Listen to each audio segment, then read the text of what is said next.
उत्तराखंड के खनन क्षेत्र से निकला पैसा, वो पैसा जो वहाँ के लोगों के लिए होना चाहिए था, स्कूल, अस्पताल, सड़क और रोजगार के लिए। लेकिन सोचिए, अगर वही पैसा करोड़ों का सत्ता और अफसरशाही की साजिश में गुम हो जाए तो। नमस्कार, मैं अस्मित तिवारी और आप देखना शुरू कर चुके हैं ग्लोबल मीडिया अपडेट। आज की कहानी है बोकारो की पूर्व उपायुक्त विजया जाधव और 500 करोड़ से ज्यादा के डीएमएफटी घोटाले की। आरोप है कि पूर्व बोकारो की उपायुक्त विजया जाधव के कार्यकाल में टेंडर प्रक्रिया में गंभीर गड़बड़ियां हुई।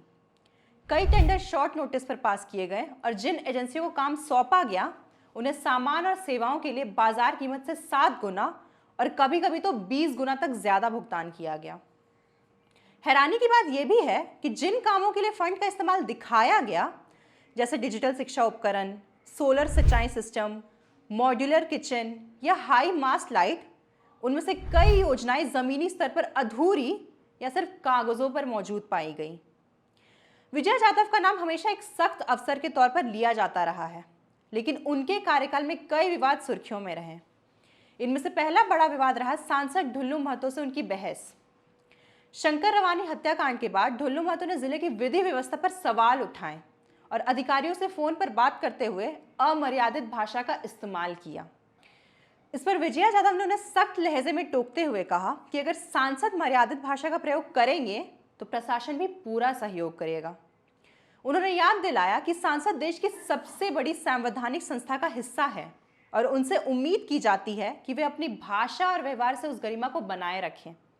यही नहीं, दिशा की मीटिंग में भी ढुल्लू महतो ने गुस्से में मुद्दा उठाया, जिस पर विजया जाधव ने बीच बचाव करते हुए कहा कि विषय पर अलग से चर्चा की जा सकती है, लेकिन भाषा संयमित होनी चाहिए। दूसरा विवाद बोकारो के विधायक श्वेता सिंह से उनका टकराव रहा। 4 सब रजिस्ट्रार ऑफिस को स्थानांतरित करने की योजना प्रशासन ने बनाई थी। इसी को लेकर विधायक श्वेता सिंह ने डीसी से फोन पर बात की और लोगों की असुविधा का मुद्दा उठाया। आरोप है कि इस बातचीत के दौरान विजया जाधव का रवैया बेहद कठोर और असम्मानजनक था। श्वेता सिंह ने साफ कहा कि एक जनप्रतिनिधि होने के बावजूद उनकी बात को गंभीरता से नहीं लिया गया। मामला इतना बढ़ा कि उन्होंने विधानसभा अध्यक्ष को पत्र लिखकर इसे प्रिविलेज ब्रीच यानी विशेष अधिकार हनन बताया। इसके बाद प्रशासन ने तेजी से कार्रवाई करते हुए चास में सब रजिस्ट्रार ऑफिस को नई बिल्डिंग के ग्राउंड फ्लोर में शिफ्ट करने का आदेश भी जारी कर दिया। यह पूरा घटनाक्रम प्रशासन और राजनीति के बीच खिंचाव का बड़ा उदाहरण माना गया। इन दोनों घटनाओं ने विजया जाधव की छवि को 2 हिस्सों में बांट दिया।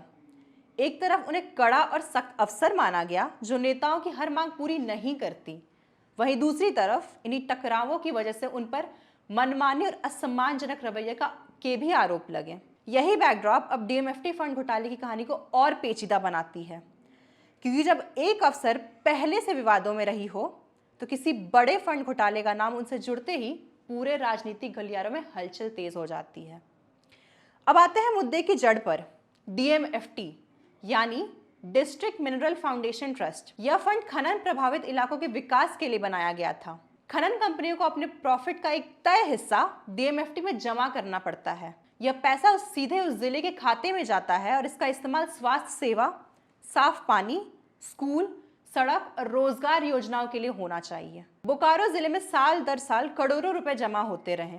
आंकड़े बताते हैं कि सैकड़ों करोड़ की राशि डीएमएफटी में आई, लेकिन आरोप है कि इसी डीएमएफटी फंड में 500 करोड़ रुपए से ज्यादा का घोटाला हुआ। जांच एजेंसियों का कहना है कि फंड का सही इस्तेमाल नहीं हुआ। टेंडर प्रक्रिया में गड़बड़ी, फर्जी बिल, बिना काम के पेमेंट और फर्जी ठेकों के जरिए रकम निकाली गई। रिपोर्ट्स ये भी कहती हैं कि कई काम सिर्फ कागज पर पूरे दिखाए गए, जबकि जमीनी हकीकत बिल्कुल अलग थी। अब नाम सामने आया है बोकारो की पूर्व डीसी विजया जाधव का। आरोप है कि उनके कार्यकाल में डीएमएफटी के पैसों का गलत इस्तेमाल हुआ। सवाल ये भी उठ रहे हैं कि क्या यह घोटाला अकेले संभव था या फिर इसमें बड़े नेताओं और अफसरों की मिलीभगत शामिल थी। आरटीआई कार्यकर्ताओं ने इस मामले को प्रधानमंत्री कार्यकाल और राज्यपाल तक पहुंचाया है और जांच की मांग की है। बोकारो की जनता पूछ रही है, अगर इतने बड़े पैमाने पर भ्रष्टाचार हुआ तो खदानों से निकला वह पैसा जो उनके विकास के लिए था आखिर कहां गया? क्या हुई इतनी बड़ी राशि? लोग ये भी सवाल उठा रहे हैं कि क्या खनन इलाकों की बदहाली, टूटी सड़कें, बदहाल अस्पताल और बेरोजगारी की वजह यही भ्रष्टाचार है? वो पैसा जो खदानों से निकलकर विकास में लगना चाहिए था, क्या सिर्फ राजनीतिक रिश्तों और अफसरों की जेब भरने में चला गया? झारखंड में डीएमएफटी फंड का आकार छोटा नहीं है। राज्य भर में अब तक हजारों करोड़ जमा हुए हैं। अगर यह रकम सही दिशा में लगाई जाती तो खनन इलाकों की तस्वीर पूरी तरह बदल सकती थी। लेकिन आज सवाल यही है, क्या जनता का हक जनता तक पहुंचा भी, या फिर भ्रष्टाचार की अंधेरी सुरंग में कहीं खो गया? और कहानी यही खत्म नहीं होती। विजय यादव पर आरोप साबित होते हैं या वह बेगुनाह निकलती है, यह तो आने वाला कल बताएगा। लेकिन इतना तय है कि डीएमएफटी घोटाले ने एक बार फिर यह साबित कर दिया कि झारखंड की सबसे बड़ी लड़ाई सिर्फ राजनीतिक या अफसरशाही से नहीं, बल्कि भ्रष्टाचार से है। इस बारे में आपकी क्या राय है, हमें कमेंट में ज़रूर बताएं। ऐसी तमाम खबरों के लिए जुड़े रहें हमारे चैनल ग्लोबल मीडिया अपडेट के साथ। वीडियो को लाइक करें, चैनल को सब्सक्राइब करें। धन्यवाद।